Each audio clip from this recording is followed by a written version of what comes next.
मंडल मालपुरा की ओर से, राजस्थान सरकार की ओर से, भारत सरकार की ओर से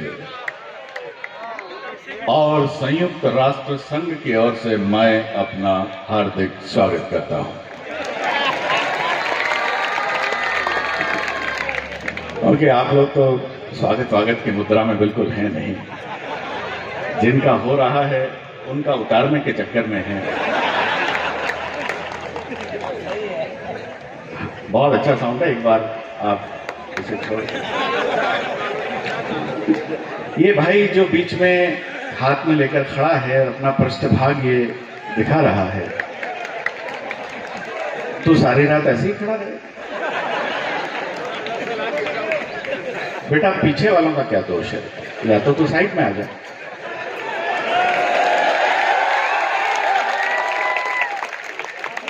उधर आ जा पीछे।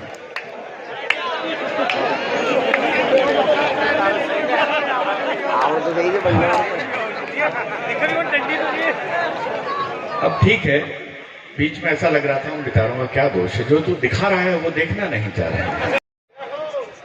स्वागत करता हूं और मां सरस्वती के स्तवन, उनके आराधन से कवियों का परिचय हो चुका है, लेकिन मैं उधर से एक बार मेरा जो दायित्व है, उधर जो महेश डांगरा है, मैं आज विश्व पशु दिवस है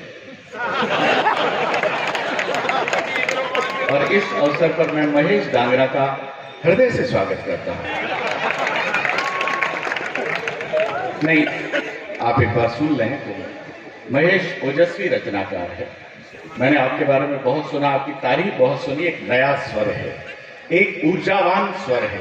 आप उसे सुनेंगे तो बहुत समय तक उसे याद रखेंगे। मैं चाहूंगा एक बार पूरा सदन उनके सम्मान में ताली बजाए। मारुति नंदन भी ओज के कवि हैं। मैं आज आपको पहली बार सुनूंगा। आपका बहुत बहुत स्वागत है। आप इस तरह गंभीर हैं जैसे शेषनाग पृथ्वी को आपके कंधों पर रखकर के डिनर के लिए निकलने आए। इतना गंभीर रहने की आवश्यकता नहीं है। ये सब जनता जनार्दन है। बहुत आनंद के साथ आप हैं। और ये जो एक पोर्टेबल मनुष्य बैठा हुआ है, आप देखिए, अगर आप देख सकते हैं तो देखिए, जरा खड़े हो जाए। ये कहां से उत्पन्न होता है, कहां समाप्त हो जाता है? तात्कालिक प्रवृत्ति का ये रोहित झन्नाट है। ये मित्रों महाकाल की नगरी से हमारे बीच में है। महाकाल हास्य रस के देवता माने जाते हैं। उनका जो प्रमुख गण है प्रमथ, वो हास्य रस का देवता है। वो उस महाकाल की नगरी से है। हालांकि ये आकृति से बहुत विकृति इसकी प्रकट हो रही है, लेकिन विकृति हास्य को पैदा करती है। विकृति हास्य की जननी है। तो महाकाल से आए उस विलक्षण कवि के लिए मैं बहुत ही आनंद देने वाला कवि है। इसके मुख पर ये जो तुच्छ मुच्छ लगी है, ऐसा लग रहा है जैसे नरेगा के किसी मजदूर ने मजदूरी लेकर रजिस्टर पर अंगूठा लगा दिया है। ये बिल्कुल वैसा ही विलक्षण कवि है। जरा जोरदार तालियां बजा दें एक बार आप।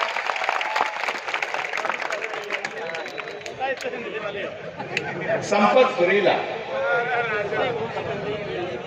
ये क्या हुआ? मैं पहली बार बहुत दिनों बाद आपसे मिल रहा हूं। संपत बहुत ही विलक्षण पैरोडीकार है। और मित्रों, मैं पैरोडी के बारे में आपको बताना चाहूंगा। सुरेश विजय जी यहाँ कहीं हैं?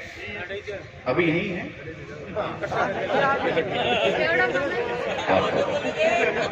नहीं, इन्होंने मुझसे एक ऐसी बात कही जब फोन पे बात की, और वो बात आज तक मुझे 30 वर्ष इस कवि सम्मेलन की इंडस्ट्री में हो गए हैं। आप जैसी बात मुझे किसी ने नहीं कही।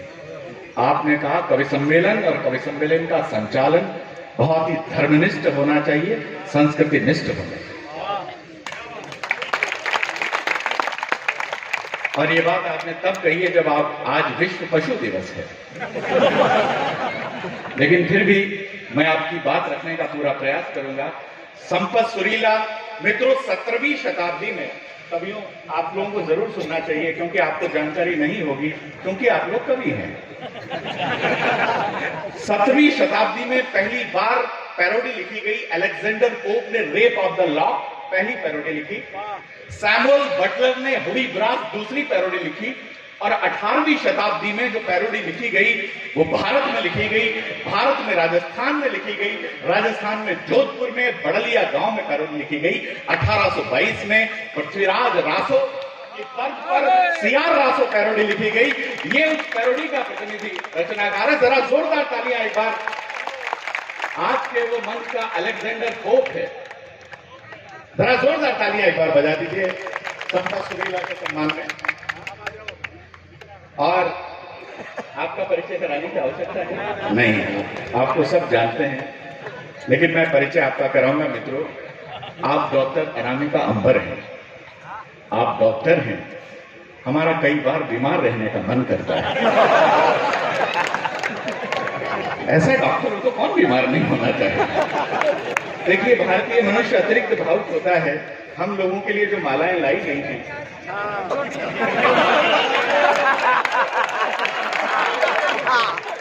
वो सुंदर स्त्रियां देखते ही काकचेष्टा बको ध्यानम की मुद्रा में आ जाता है। हाँ, ऐसा आप लोग करते रहेंगे। बीच बीच में जब मैं बोलूं तब आप लोग ऐसा करते रहेंगे। लेकिन मैं आपको एक सूचना देना चाहता हूं मित्रों, डॉक्टर अनामिका अंबर ऐसी महनीय रचनाकार है। शब्द को, स्वर को, सौंदर्य को और आनंद को मिला दिया जाए, उसका सम्मिश्रण कर दिया जाए, तो वो अनामिका अंबर का स्वर होता है। आधन का अनुमोदन करें, जरा जोरदार तालियां एक बार उठा दीजिए। और मैं कुछ अलग तरीके से ये कवि सम्मेलन प्रारंभ करना चाहता हूं। इसका इनको बिल्कुल खत्म कर दें। बहुत अच्छा साउंड है, आप उसको छेड़िए मत। बहुत अच्छा साउंड है, एक बार करके छोड़ दीजिए, ठीक है? बहुत अच्छा, इनको बिल्कुल खत्म करें। हाँ, बहुत अच्छा, अब बहुत अच्छा है ना? आइए, मातृशक्ति यहां उपस्थित है। मैं पहली बार किसी भी शहर में, किसी भी छोटे शहर में इतनी महिलाओं को एक साथ देख रहा हूं। आप सब लोग कभी इस बात का अनुमोदन करेंगे। आप सबको प्रणाम करता हूं। आप शक्ति की साधिकाएं हैं। मैं आप को समर्पित करता हूं ये पंक्तियां और अगले उस कवि को आमंत्रित करना चाहता हूं। पहली बार इस कवि सम्मेलन की धारा को कुछ अलग तरीके से मैं परिवर्तित करने का मन बना रहा हूं। मातृशक्ति को समर्पित सिंह अपनी मां को लिखकर भेजते हैं। मंच का ध्यान चाहूंगा, आपका समर्थन चाहूंगा। बहुत अच्छा कवि सम्मेलन चलेगा अगर मंच का समर्थन रहेगा। आप लोग इतना श्रेष्ठ सुनने वाले हैं, मुझे इस बात पे आश्चर्य। इसीलिए मैं बहुत कवि सम्मेलन अलग तरीके से प्रारंभ कर रहा हूं, अलग रस से प्रारंभ कर रहा हूं। सरदार अपनी मां को लिखते हैं, तूफान नगर जिद कर बैठे तो अड़ना बहुत जरूरी है। पंक्ति पंक्ति और शब्द शब्द की यात्रा आप लोग करेंगे। तूफान नगर जिद कर बैठे तो अड़ना बहुत जरूरी है। क्रांति काल में क्रांति मंत्र का पढ़ना बहुत जरूरी है। और अगर काटनी है मां के पांव की बेड़ी तो मेरा फांसी पर चढ़ना बहुत जरूरी है। मेरा फांसी पर चढ़ना करता हूं। साथ बैठकर हंस रहे हैं, इको बिल्कुल खत्म कर देना। पहले बहुत अच्छा साउंड, और इको खत्म नहीं हो तो फिर मुझे खत्म कर देना। मैं बार बार आइए, एक श्वेतात्मा, आप इतनी रात के कहां से आ रहे हैं?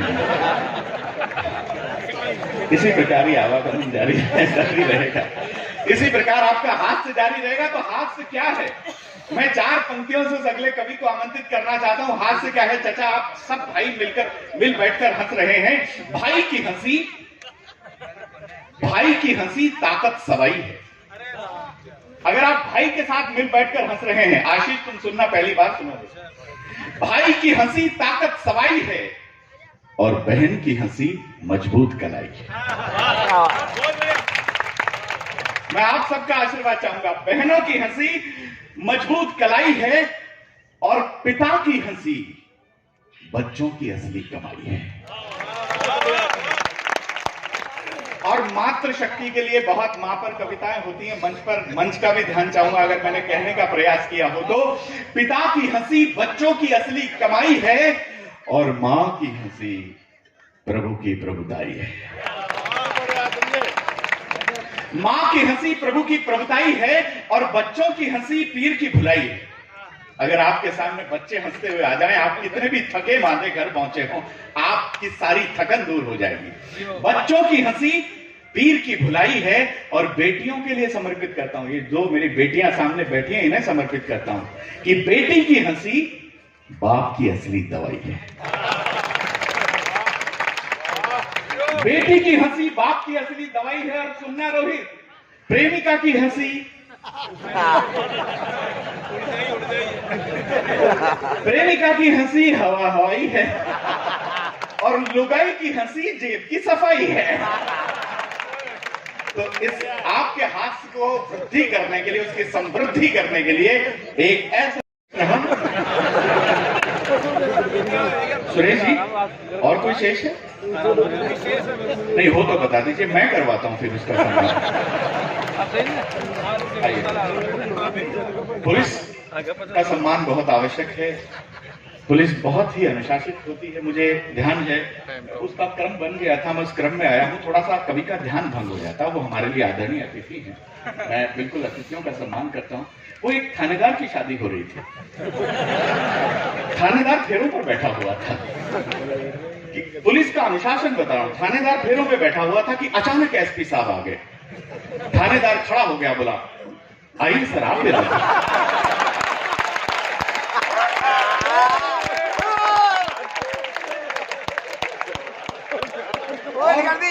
ये बहुत अच्छी बात है कि एसपी साहब शादी के दिन ही आए।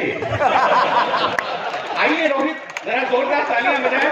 रोहित कहती हैं, जो पायहु पितु आयसु ताता, जो जन जाहु जान बड़ी माता।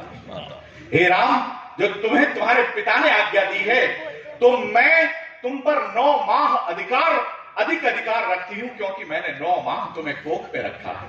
मैं तुम्हें आज्ञा देती हूं, जो पायो पितु आये सुताता, जो जनि जाहु जान बड़ी माता। मैं तुम्हारे पिता से बड़ी हूं, मैं तुम्हें आज्ञा देती हूं।